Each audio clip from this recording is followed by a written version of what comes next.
ನೋಡ್ತಾ ಇದ್ದೀರಿ ನಾವು ಆ ರೈತ ವಿರೋಧಿ ನಿಲುವನ್ನು ತೆಗೆದುಕೊಂಡು ಏನೋ ಮಾಡ್ತಾ ಇದ್ದಾರೆ.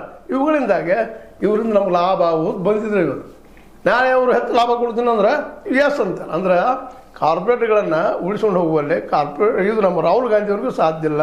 ಅವ್ರು ಉಳಿಸ್ಕೊಂಡು ಹೋಗ್ತಾರೆ. ಅವರು ಡಿವೈಡ್ ಮಾಡಿರಿ ಕಾರ್ಪೊರೇಟರ್ಗೆ ಅಂತಾರೆ ವಿನಃ ನಿಜವಾಗಿ ರೈತರಿಗೆ ಮಾರ್ಕೆಟ್ ಕೊಡ್ತಾನೆ ಇಲ್ಲಿವರೆಗೆ ರಾಹುಲ್ ಗಾಂಧಿ ಅವರು ಅಂದಿಲ್ಲ. ಯಾಕಂದಿಲ್ಲ ನಾವು ಇವತ್ತು ವಿಚಾರ ಮಾಡೋದು. ಅದಕ್ಕೆ ರೈತರ ವಿಚಾರ ಮಾಡುವಂಥ ಪ್ರಸಂಗದ ಇವತ್ತು ರೈತ ಸಮುದಾಯ ಎಚ್ಚರಗೊಂಡ ಇವತ್ತು ಅಧಿಕಾರಕ್ಕೆ ಬರೋದಕ್ಕೆ ವಿಚಾರ ಮಾಡಬೇಕು ವಿನಃ ಹೋರಾಟ ಮಾಡೋ ಜೊತೆಗೆ ಇದನ್ನು ಚರ್ಚೆ ಆಗಬೇಕು. ಪ್ರತಿಯೊಬ್ಬ ರೈತರು ತಿಳಿಸಿ ಹೇಳಬೇಕಾಗ್ಯದ.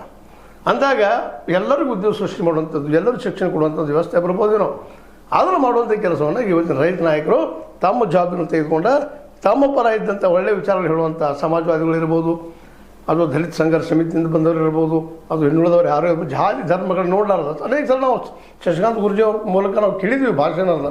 ಮತ್ತು ಅವರು ಮೂರು ಯಾವುದಪ್ಪ ಇಂಚೇರಿ ಮಠ ಅಂದ್ರೆ ಸರ್ವಧರ್ಮ ಸರ್ವ ಜಾತಿಗಳನ್ನು ಎಲ್ಲರೂ ಒಬ್ಬರಪ್ಪ ಸಮಾನವಾಗಿ ನೋಡುವಂಥ ಒಂದು ಸಾಂಸ್ಕೃತಿಕ ಕೇಂದ್ರ. ಅಲ್ಲಿಂದ ಬಂದವರು ಅಂಥ ಒಂದು ವ್ಯವಸ್ಥೆಯಲ್ಲಿ ಆಗಬೇಕಾಗಿದೆ. ಆ ದಿಶೆಯಲ್ಲಿ ಶಶಿಕಾಂತ್ ಗುರೂಜಿ ಇನ್ನುಳಿದವರು ಎಲ್ಲ ರಾಜಕೀಯ ನಾಯಕರು ಜೊತೆಗೆ ವಿಚಾರವಾದಿಗಳನ್ನ ನಾನು ಕರ್ಕೊಳ್ತೀವಿ, ಪ್ರಗತಿಪರರತ್ನ ಕರ್ಕೊಳ್ತೀವಿ.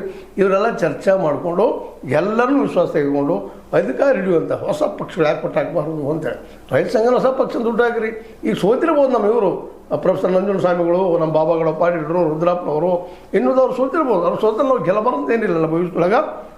ಯಾಕಂತಂದ್ರೆ ಸಮಾಜವಾದಿ ಗೋಪಾಲ್ ಗೌಡರಿಗೆ ಇದು ಇತ್ತು, ಸಮತಾವಾದ ನೆರಗಟ್ಟೆ ಸಮಾಜವಾದ ನೆರಗಟ್ಟೆ ಈ ಸಮಾಜವನ್ನು ಕಟ್ಟಬೇಕು ಅನ್ನುವಂಥದ್ದು ಲೋಯ ಅವರು ಸಹಿತ ಹೇಳ್ತಾ ಇದ್ರು. ಆದರೆ ಅವ್ರ ಮಾತಿ ಬೆಲೆ ಬರಲಿಲ್ಲ. ನೆಹರು ಅವರು ಸಹಿತ ಆದಷ್ಟು ಈ ಬಂಡವಾಳಶಾಹಿಗಳಿಗೆ ಅನುಕೂಲ ಮಾಡಿದ್ರು.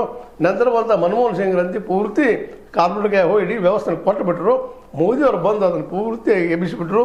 ಹೀಗಾಗಿ ಇವತ್ತು ನಮಗೇನು ಕಾಣ್ತದೆ ಅಂದ್ರೆ ಬರೀ ಡೆವಲಪ್ಮೆಂಟ್ ಅಂದ್ರೆ ಏನು ರೀ, ರೋಡ ಡೆವಲಪ್ಮೆಂಟ್ ಅಂದ್ರೆ ಏನು ರೀ, ಈ ಕಟ್ಟಡಗಳು ಡೆವಲಪ್ಮೆಂಟ್ ಅಂದ್ರೆ ಏನು ರೀ, ಕಾಂಕ್ರೀಟ್ ದೊಡ್ಡ ದೊಡ್ಡ ಮನೆಗಳು ಇಂಥವು ನಮ್ಮ ತಲೆಗೆ ಬಂದ, ಜಗಮಗ ವಿದ್ಯುತ್ಗಳು ಇವು ನಮ್ಮ ಕಲಾಗಿ ಬಂದ. ಅದೇ ಡೆವಲಪ್ಮೆಂಟಪ್ಪ ಅಂತ ತಿಳ್ಕೊಂಡ್ಬಿಟ್ಟಿವಿ. ಆ ಡೆವಲಪ್ಮೆಂಟ್ದಿಂದ ಇವತ್ತು ಏನಾಗ್ಯದಪ್ಪ ಅಂದ್ರೆ ಕೇವಲ ಈ ದೇಶದ 50% ಜನರಿಗೆ ಮಾತ್ರ ಉದ್ಯೋಗ ಸೃಷ್ಟಿ ಮಾಡುವಂಥದ್ದಾಗ್ಯದ ವಿನ ಇಡೀ 100ಕ್ಕೆ 100 ಜನರಿಗೆಲ್ಲ ಉದ್ಯೋಗ ಸೃಷ್ಟಿ ಮಾಡುವಂಗಾಗಿಲ್ಲ. ಉದ್ಯೋಗ ಸೃಷ್ಟಿ ಮಾಡಿಸುವಂಥ ಕೇಂದ್ರ ಹೇಳಿದ್ರೆ ಇವತ್ತು ರೈತರು ಜಾಗೃತ ಆಗಬೇಕು. ಹೆಂಗೆ ಕಾಂಶಿರಾಮರಿದ್ದಾಗ ಆಯ್ತಲ್ಲ ಒಂದು ಹೋರಾಟ ಆಯ್ತು, ದಲಿತರೆಲ್ಲ ಅಧಿಕಾರಕ್ಕೆ ಹೋಗ್ಬೇಕು ಅಂತ ಹೇಳಿ. ಕೇವಲ ದಲಿತರಷ್ಟೇ ಅಲ್ಲ, ಎಲ್ಲ ಸಮುದಾಯ ಕೊಡ್ಕೊಂಡು ಬಿದ್ದ ಸಮುದಾಯ ಕೂಡ ಅಧಿಕಾರಕ್ಕೆ ತೆಗೆದುಕೊಂಡ ಒಂದು ಹೊಸ ವ್ಯವಸ್ಥೆಗೆ ನಾಂದಿ